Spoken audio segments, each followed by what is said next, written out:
The fucking cook. Ito ang aming first meal of the day. Bale, Green peas ba yan? ito ang tinatawag na shiny munggo. Kahit hindi nahugasan.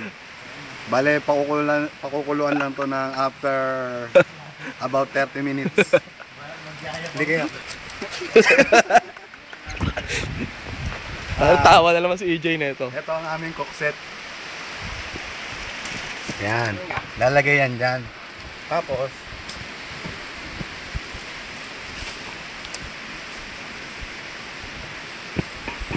isindihan to. Ano bang pangalan ng kalan na yan? Ito ang tinatawag na Cobeya Booster. Dreaming of the outdoor. +1.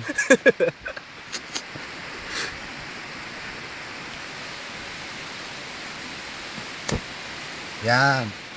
Medyo, ito ang tinatawag na preheating. Unti-unti siyang pag-iinit.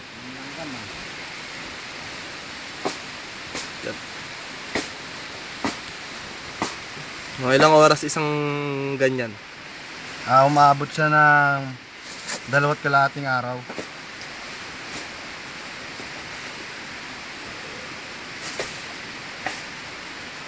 Kailangan talaga mainit ang bakal niya bago siya magamit ng tunay. Dapat binibidyo mo rin nagsasalita. Wala ka rin eh. Yan. Kaya tinawag lumaki, hinihintay ko lumaki. Dapat may ilayo ka ng kunti kasi. Yan Para yung talagang walk with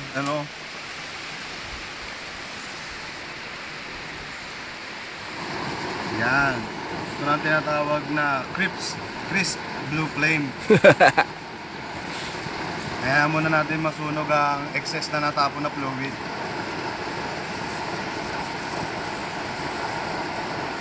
Yan na. Nakita nyo? Nakita mo? Ano? Ayan, ipapatong natin ngayon ng munggo sa patungan. At ano yan, let it sit for about 30 minutes. Hindi mo lang pagkat Oo. Ipindutin mo lang ulit yung pagkat. Ito? Yan. Pause ba to? Ito. Hindi, yung Cut na? yan. Sige, pag 3 minutes. May 15 seconds ka ba? Natin yan. Bibidyoan din natin pag nagagayat na tayo. Sige, patayin na ito. Patayin mo na. Napirito na siya ng bahagya.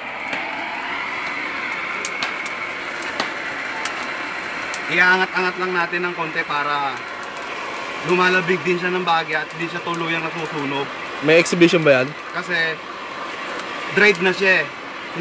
Hindi na niya kayang lumaban pa sa mainit na apoy, kaya pag ang mga dry goods piniprito, mabilis sila masunog. Ganun ba yun? Oo. Ngayon, tatanggalin ko lang saglit kasi baka matapon eh. Kala ko yampas mo lang kay Atos eh. Ito na. Ano naman yan? Lalagay na natin yung pinakuluan nating munggo kanina.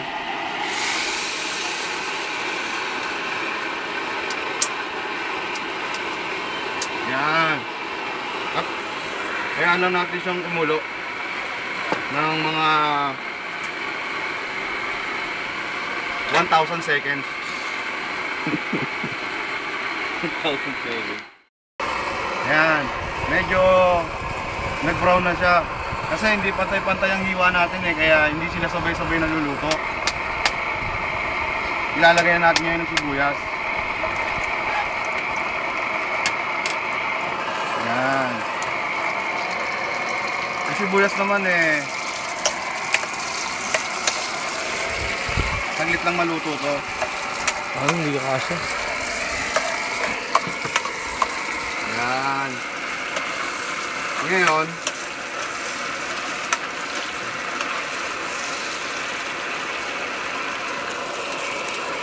ano ba to?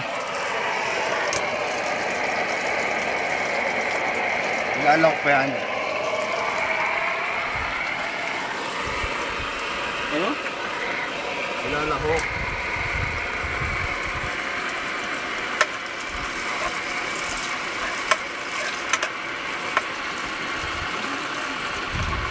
bahagya lang natin niluto ang sibuyas. Ngayon, sasalang natin to. Pinagalo-halong dilis, puset, at pinatuyong hipon. Ito na, sarap niya na. Igisa lang natin siya hanggang maging crispy siya. Yan.